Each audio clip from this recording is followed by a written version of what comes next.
Buenos días, señores estudiantes. El tema de hoy es lo político como característica de lo humano.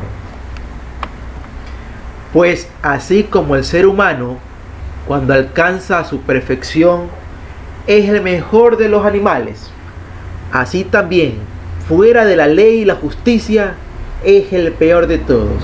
Aristóteles. Para comenzar el tema, tenemos que conocer lo primordial. Vamos en este momento a explicar un poco sobre la filosofía de Platón sobre el Estado. El Estado ideal se compone de tres clases rígidamente separadas y con funciones específicas. En el ápice, los guardianes, filósofos, que ordena y gobierna, y a continuación los guardianes auxiliares, que era la clase militar, que velan por el mantenimiento del orden, y por último la masa de ciudadanos productores, cuya misión se limita a abastecer de los medios necesarios para la subsistencia de las clases superiores y para la misma. Sobre la clase inferior de los productores, Platón tiene poco que decir.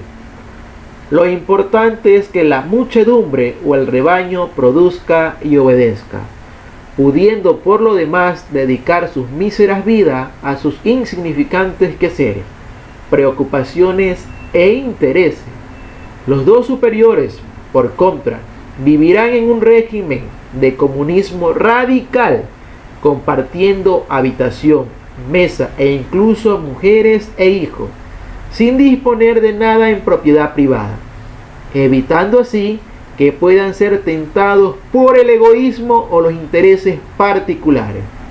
Un estado así organizado, en el que cada cual ocupa su lugar natural y cumpla con las funciones que les corresponden, se encamina inevitablemente hacia el bien y la justicia, pues al fin y al cabo esta última no consiste en otra cosa en que cada parte realice las funciones que le corresponden. Me parece que la justicia debe consistir en que cada uno haga lo que le corresponde hacer. De igual manera, el alma justa será aquella en la que rigen los mismos principios de división del trabajo y gobierno entre las tres clases sociales del Estado, a las que se corresponde el alma racional, los filósofos que gobiernan; el alma irascible, guardianes, pone su energía al servicio de los designios del alma racional; y el alma concupiscente se pliega a ello. Y las otras tres virtudes que, junto con la justicia, Platón destaca como cardinales, tendrán igualmente su manifestación correlativa en el buen estado y el alma del hombre. Con ellos hemos delineado los orígenes del Estado y cómo debe organizarse para garantizar su prosperidad y felicidad. Del Estado, no de los ciudadanos, nos planteaban. Para ver cómo garantizar la preservación de ese orden constituido, tendremos que adentrarnos en aspectos más abominables del pensamiento platónico. Un ejemplo, la virtud. ¿Cuáles eran las virtudes? Justicia, sabiduría, valentía, moderación. La justicia está concatenada con el Estado. Cada clase y los miembros de cada clase realizan la función que le es propia. La misma justicia interviene en el alma. ¿En qué parte? Cada parte del alma realiza la función que le es propia. Sabiduría, que se encarga el Estado. Los guardianes, filósofos, gobiernan el Estado en el alma. El alma racional gobierna el alma. La valentía, guardianes auxiliares, están al servicio del Estado. El alma pasional está al servicio de la racional. Por último tenemos la moderación. Los productores, la multitud, obedecen y se pliegan al gobierno de los guardianes, filósofos. Los deseos y placeres del alma consciente están reprimidos y controlados por la razón. Imaginen lo que planteaba Platón para establecer un orden, algo abominable. Conociendo esta temática, podemos ir observando y escuchando la evolución. Aristóteles, en su obra La Política, decía que el hombre es un ser social, un animal político. Los seres humanos, al nacer, pertenecen a una comunidad y empiezan a humanizarse, a relacionarse, empiezan a crear vínculos que se constituyen en sus deseos, ideas y creencias. Los seres humanos, al vivir en sociedad, nos educamos, decidimos sobre nuestros actos y tenemos la capacidad de vivir según las maneras que hayamos determinado para eso. La diferencia entre los seres humanos y los animales radica en el grado de inteligencia que desarrollan. El ser humano tiene la capacidad de poder transformar el mundo. La persona necesita de la sociedad para poder formarse y proyectarse como ser humano. Se puede afirmar que las normas o reglas sociales permiten la convivencia, ya que regulan nuestra conducta y formas de relacionarnos con los demás en la búsqueda del bien común. Cuando decimos que el ser humano es un animal político, esto significa que las personas no pueden ser concebidas fuera de su relación con el Estado, en su condición de ciudadana, lo que planteaba Platón.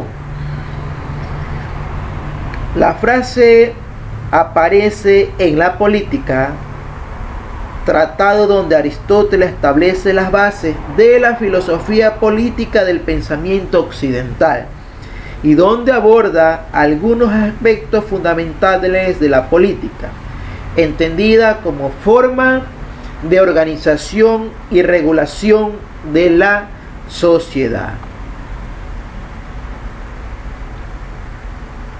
La convivencia implica vivir en sociedad.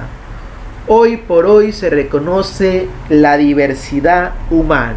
Por ejemplo, en nuestro país hay una diversidad de culturas y etnias, cada una con una forma particular de organización, cada una con un sistema de creencias y una forma de entender el mundo, llamada cosmovisión, que la hace diferente de otras formas de vida que hay en el mundo. Cada ser humano posee características que comparte con el resto de seres humanos. Sin embargo, cada persona dispone de una serie de características, capacidades y disposiciones especiales que son las que lo hacen único y lo diferencian del resto de las especies. Podría decirse la identidad cultural. Las personas también se diferencian entre sí a razón del espacio en el que habitan, las costumbres, su cultura y su historia. Esta diversidad enriquece la vida humana y la desafía para lograr una convivencia con otro, sabiendo que compartimos el planeta Tierra y accedemos a sus recursos.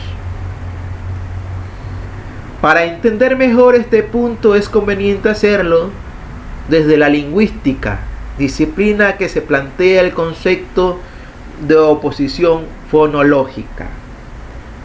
Esto quiere decir que un fonema tiene valor precisamente porque no es otro, es decir, está opuesto al resto de fonemas de la cadena oral. En términos de identidad, significa que una persona vale por sí misma precisamente porque no es otra. pero es necesario esa otra persona para que la identidad termine de configurarse.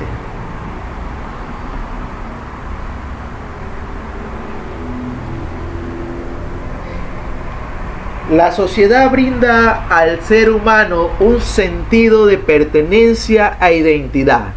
Pertenecer a una determinada comunidad o colectivo le da un sentido de ser arte de un grupo. ¿Por qué arte? Porque al momento se siente en conjunto. Puede considerarse una parte también de un grupo. Por otro lado, el sentido de identidad permite reconocer a la persona tal cual es en un grupo. Esta identificación afirma la particularidad de la persona. ¿En qué sentido? Que es única, pero a la vez confirma su sentido de identidad que comparte con el resto de individuos en un colectivo, comunidad o sociedad, estableciendo todo como una comunidad.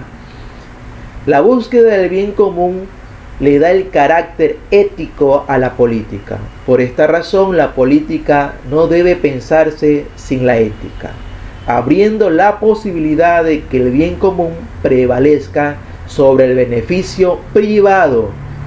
Tampoco se puede pensar una ética sin la política, dado que la búsqueda del bien implica acciones concretas del individuo y de la sociedad.